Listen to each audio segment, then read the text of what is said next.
All right, so those games, the first game we got to watch on Sunday was our Rams, baby. Our Rams rolling in London, 35-7 against the Jaguars. That one surprised you at all? I'm going to be honest. I was nervous about it only because of the familiarity of Liam Cohen and Sean McVay and what are you going to ask, and also just how aggressive the Jacksonville Jaguars have been on defense. So it's like, can you get in some of those situations without Puka Nacua, and they're bringing lots of heat, and you're just off, right? And if you've played in London, you've been over there, when you get some of these games where it's a little wet, the grass is really high, like guys are slipping and falling. And so these games can get kind of muddy and ugly sometimes. And I think so for me, I was a little nervous about it from that standpoint. Also thought it was pretty cool around the game, Fitz, which I think is like something that, unless you're really following both organizations, you don't understand. But like, Stan Kroenke, his involvement in the Premier League, Shad Khan, like there's almost this like, soccer football mashup going on over in Europe because you got two guys who are very involved in both spaces. And so I know with Sean, he has a great relationship with Arteta from Arsenal, and they spent a lot of time together. And so there's kind of this cool bonding of like both franchises and their owners and how they're involved they are in the global world of sports, which I think also talks to some of the things we talked to Roger Goodell about, right? Is just how big the game has gotten globally. So that was really neat to kind of see that, come together in that mashup way. But also just, man, I called it last week. I said, Stafford and Davante got to find a way to find each other in these moments. And boy, did they fit. They did, and that's the thing that we knew about Davante Adams going to the Rams. Just in the red zone, when it's a one-on-one, he's so hard to cover. And you don't see a lot of the red zone fades anymore, not high percentage, whatever it is, but it becomes a high percentage play with Matthew Stafford and Davante Adams. It was really cool to see. And then I'll say, too, like you don't want to play without your best players, but the challenge of playing without Puka Nacua, you saw all the different ways they got other people involved. The tight end fest. How creative. It was a tight end fest. It was creative on offense. Sometimes that can help a little bit because it challenges coaches in a way to where they have to put something together that they haven't thought of yet because they lean so much on Puka and what he does in the run game and the pass game. So I was really, happy to see that and the way they did get creative a little bit and include different guys and all the different targets that Matthew was throwing to.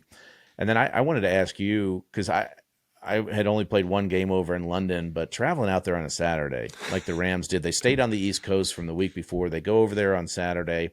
Yep. They must have known something that the whole rest of the league doesn't know, because I thought that was crazy that they were going to try that and to come out and score right away and say, look, we're going to be just fine and win that game 35-7. I guess they know what they're doing.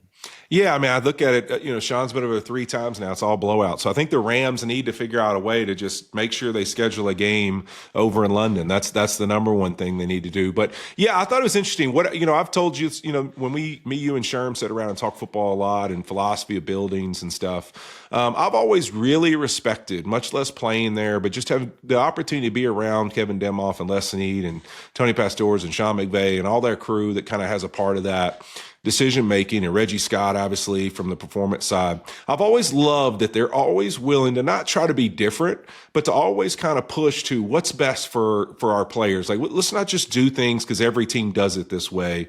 Let's make sure that we're maximizing what we think is best and what falls into our rhythm. And so the reason I say that is really kind of one of the changes that happened in my time there is we used to go out, I don't know how much East Coast, West Coast stuff you did, but you used to go out a day early. So we would go west to east. We would go out a day early on Friday nights. We'd fly out there and land. And then in my career, midway through, Sean was like, I don't like it. I think that what we ought to do is practice earlier in camp, get used to the 10 a.m. window.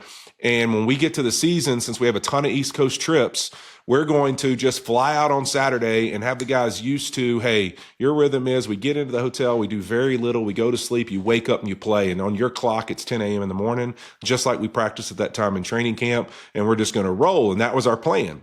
And so what they really did with this trip is try to treat it like that. Like, hey, every week, I think people forget about the travel for a team like Los Angeles and the Chargers or the Rams or Seattle, is like, hey, every week those guys, where their facility is to the airport, they're bus riding for 2 hours, hour and a half.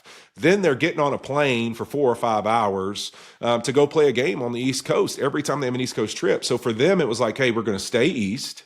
We're just going to stay in Baltimore, and it's going to basically be outside of the hour change because we actually play later in London. It's going to be just like us leaving LA and going to Baltimore to go play in a football game. And so they kind of tried to treat it that way. Like, hey, when we get in on Saturday morning, you guys just sleep, rest up, get all your energy back. And on Sunday, we'll play a game, just like we traveled West Coast to East Coast, which I thought was a really interesting way to go at it. And their philosophy is to always keep finding that little edge. And I think it was neat to see that they're willing to do that, because there's just not a lot of franchises that do that. There's a lot of teams that, it's not derogatory to them, it's a lot of good, but they just do stuff because everybody else does it that way. What's your schedule? That's how we'll do it. I mean, Sean McVay's a trendsetter. The way he calls plays, the way he wears capris on the sideline, or joggers, whatever we're calling them, and now the Hey, Fitz, here. I do want to ask you this, because you brought up the red zone and their success down there and a lot of the creativity they had to use, using the tight ends really on offense in general, getting down in there with Davante. There's a lot of conversation about red zone offense where you see this day, especially when these teams are playing all this shell stuff nowadays. It's like you can drive the field, you get down the red zone, and then you just stall out with a lot of offensive football, a lot of stats, but no scores in the end zone. I always have wondered, do you think, because I think it's interesting that McVay had this much success in the red zone, and it's something that Sean has in the past probably been criticized at times for how good they are all over the field, and in the red zone not as successful some years. Do you think sometimes creativity, having to come up with plays rather than just all the stuff you normally do, is better for a quarterback in the red zone, and just an offense in general? Or do you like just staying in your normal rhythm? Because it feels like to me a lot of times the Rams just kind of run the stuff they do. And then in a game like this, it felt like there was a lot of plays that were really schemed up for when we get down here, this is what we're going to do. Yeah, I think part of it, when you have a guy like Davante Adams, the old school way of thinking in the red zone, especially when you get 5-4, 3-yard line, 2-yard line, we're going to put a lot of big people in there, and we're going to have our best receiver over there to the left or over there to the right, and we're going to call a run play. And if we like the look, which means there's 2 guys on Davante, we're going to hand this thing off, and we're going to try to go 2 yards in a cloud of dust and try to get in the end zone after a play or two. And if you decide to single Davante, then we're going to throw it to Davante, whether it's going to be a one-step slant or a fade. And sometimes the simplicity of that, when you have a guy that 80% of the time is going to win on that red zone fade or on a red zone slant, that's how simple it used to be. But I think you're right in that, the 2 fades are one thing, but Sean, in having to look in different ways, having to have a little more creativity. And I just think of the Chiefs. It always feels like they've always got all these guys, just all this stuff going on down there. When you get down there, you're like, holy crap! It's just, you have to kind of be on all. They make a defense have to be in all their P's and Q's. Who's where, who's got what in what situation. It just feels like they challenge defenses down there. Do they know all their rules? And I just think that you see different teams have a different approach, right? Not every team's got Lamar Jackson and Derrick Henry, and it's like, Lord, you're in trouble no matter what when we get down there. But a great example is their first touchdown, Kanata Mumfield, young guy that the franchise is really high on, they're really excited about, and he runs a route that typically we see Davante Adams run on some kind of action in the backfield, like that little skinny post that we've seen him try to hit Davante Adams on. And how about Stafford's eyes on that one? I mean, what he's known for, right? I mean, guy running right at him, he's staring over this way and throws it to a guy who he's never connected with on a touchdown before.